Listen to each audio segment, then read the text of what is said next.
So recently on Netflix, a web series called Adolescence was released. It's a miniseries, and initially, my plan was to make a regular explanation video on it. But then, when I watched this series, I realized that it's a very different type of show. I mean, if I just had to tell you the story, I could literally sum up in 2 to 3 lines. That's why I decided that instead of making an explanation video, I'd rather talk to you face to face about this series, where I'll tell the story, yes, but also shed some light on what this series is actually trying to say. Now, for those who have no idea what Adolescence is about, let me tell you, it's a mini-series made in England, and it only has 4 episodes. Each episode is around 1 hour long, and every episode is a one-shot episode. That means the camera starts rolling at the beginning and doesn't cut even once till the end. For an entire hour, we continuously watch the same frame. That's how these episodes are made. There are no cuts in a single episode, and that's one of the reasons why Adolescence is being so highly praised. Because shooting 1 hour long episodes without any cuts is not a small feat. Now we'll talk about the themes and performances in a bit. But first, let me tell you the story of these 4 episodes. The story is quite simple. In the first episode, we see D.I. Bascom and D.S. Frank from police who enter a house with their full team to arrest a suspect. Judging by their urgency, it seems like the person inside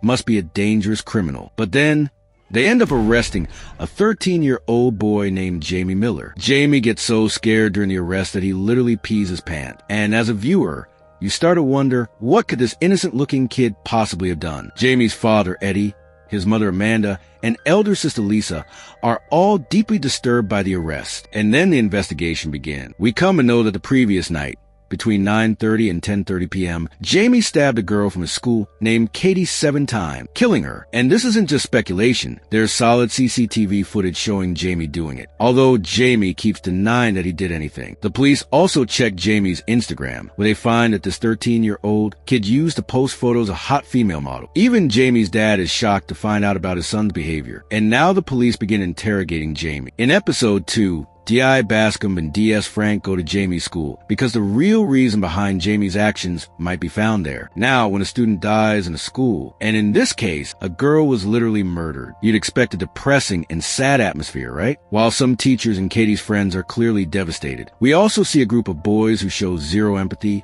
or regret. In fact, they're joking about the incident. This episode reveals how today's teenagers lack sensitivity and empathy. They can't even grasp the gravity of a girl losing her life. We also find out that D.I. Bascom's own son studies in the same school, and he reveals some details about the case, like how Katie had dropped some emojis in Jamie's Instagram comment. Now, these emojis may seem harmless to adults, but in teen language, these emojis are like a coded language. You know, stuff like red pill, blue pill, red heart, yellow heart. All these things have hidden meaning. Katie, through these emojis, was calling Jamie an incel. Now, the word incel is very common on Twitter, but if you don't know what it means, here's a brief. It refers to someone, usually a man, who's unable to attract women, kind of like virgin forever, and it's used as an insult. This is most likely what triggered Jamie and led him to kill Katie. Back at the school, D.I. Bascom also arrests Jamie's best friend Ryan, because Ryan had provoked Jamie and even given him the knife. Now we come episode 3, which jumps 7 months ahead. Jamie is now in a youth detention facility. A psychologist named Bryony comes to talk to him, and in my opinion, this is the best episode of the series. Here, we finally understand why Jamie killed Katie. First, you need to know that Jamie and his friends were being bullied in school. Kids pushed him around,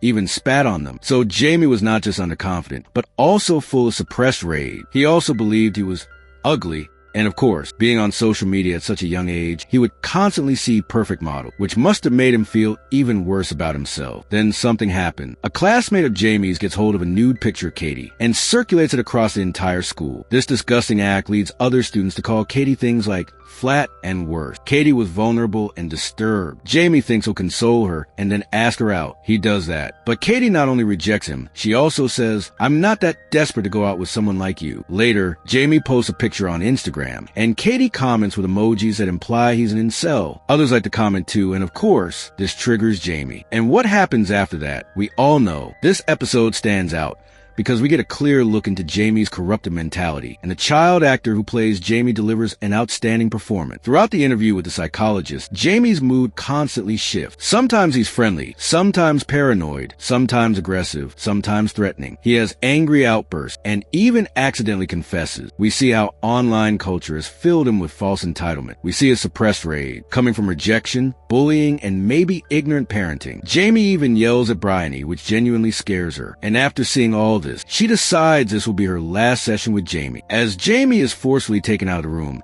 he angrily asks Bryony, "Do you like me?" But she says nothing, which makes Jamie even more furious. We see how mentally unstable he is. And all this at just 13 years of age. How did it come to social media, bullying, bad influence, and the kind of content teenagers are exposed to these days? Bryony goes silent. I hope you liked this movie explained video.